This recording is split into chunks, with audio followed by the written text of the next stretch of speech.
Hello friends, welcome back to my channel. আমার চ্যানেলে সবাইকে স্বাগত জানাই। বন্ধুরা, তোমরা সবাই কেমন আছো? আশা করি ভালোই আছো, আর আমিও আছি ভালো। অনেক দিন পর একটা রেসিপি নিয়ে আসলাম তোমাদের সাথে শেয়ার করার জন্য। তো তোমরা ভিডিওটা কন্টিনিউ স্কিপ না করে দেখো, আশা করি তোমাদের ভালো লাগবে। পুরোটা দেখো, খুবই ছোট্ট একটা ভিডিও। তো রেসিপিটা হচ্ছে সর্ষে পোস্ত দিয়ে ডাঁটা চচ্চড়ি। এর জন্য আমাদের লাগবে, এখানে দেখো আমি ডাঁটাগুলোকে মোটামুটি সাইজের লম্বা করে কেটে নিয়েছি। আলুগুলোকে পাতলা করে লম্বাভাবে কেটে নিয়েছি।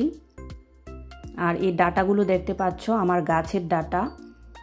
তো ভাবলাম একটা রেসিপি শেয়ার করি, তো এই জন্য ডাঁটা চচ্চড়ি করছি। আর এখানে দেখো পোস্ত বাটা, রসুন বাটা, সর্ষে বাটা, লঙ্কা বাটা একসাথে মিশিয়ে নিয়েছি। আমাদের লাগবে নুন, হলুদ,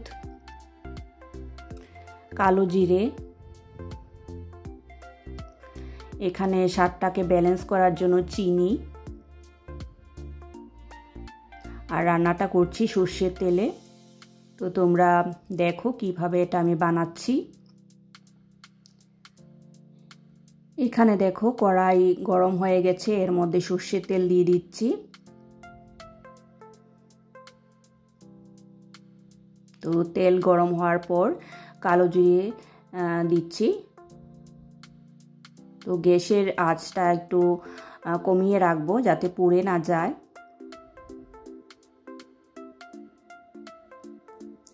এবার দেখো কড়াইয়ে ডাঁটা আর আলুগুলো দিয়ে দিচ্ছি।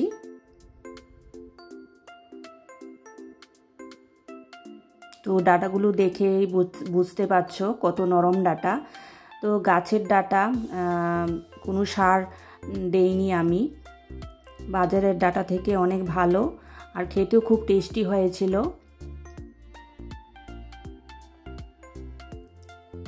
যদিও 2 দিন আগের ভিডিও এটা, এই জন্য বলছি। আর এখানে দেখো নুন, হলুদ দেব। তো নুনটা কম দিয়েছি, পরে আবার দেব। এখানে হলুদ দিচ্ছি। তো বাজারের ডাঁটাগুলোর মধ্যে তো সার দেওয়া হয়ে থাকে, যে কোনো সবজির মধ্যে সার দেওয়া হয়ে থাকে, এই জন্য খেতেও ভালো লাগে না। কিন্তু বাড়িতে যে কোনো একটা জিনিস করলে খুবই ভালো লাগে খেতে। আর দেখো নুন হলুদের সাথে মিশিয়ে নিয়েছি, এবার ঢাকা দিয়ে দিয়েছি।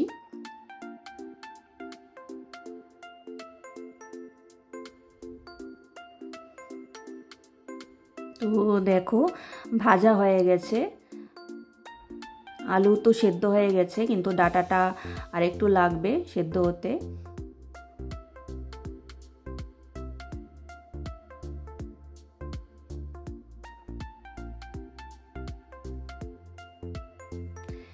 এবার এর মধ্যে গরম জল দিলাম।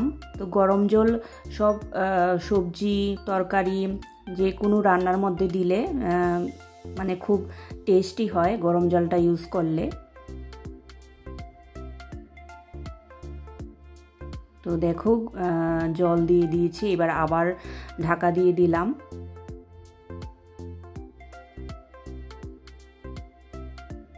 তো এখন ঢাকা খুলে নিয়েছি।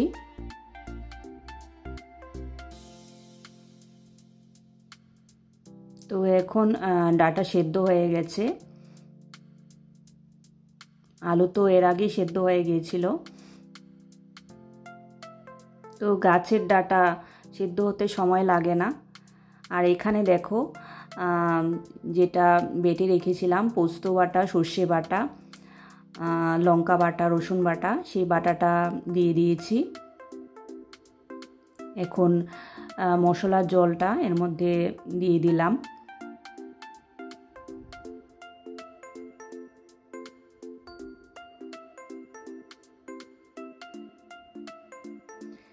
তো দেখো আর একটু শুকাবো, যেহেতু চচ্চড়ি, তো বেশি গ্রেভি রাখবো না, একটু মাখা মাখা হবে। এখন দেখো আর একটু নুন দিচ্ছি, নুনটা কম হয়েছে।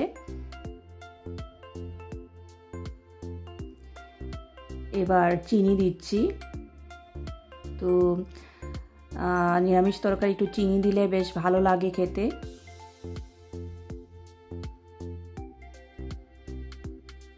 এই দেখো রেডি হয়ে গেছে আমাদের সর্ষে পোস্ত দিয়ে ডাঁটা চচ্চড়ি। এই যে দেখো আমি সার্ভ করছি। তো বন্ধুরা, আমার ভিডিওটা তোমাদের কাছে কীরকম লাগলো রেসিপিটা তোমরা কমেন্টস করে জানিও। আর নতুন বন্ধুরা আমার চ্যানেলে ভিজিট করছো তারা চ্যানেলটা সাবস্ক্রাইব করে দিও, আর পুরনো বন্ধুরা পাশে থেকো।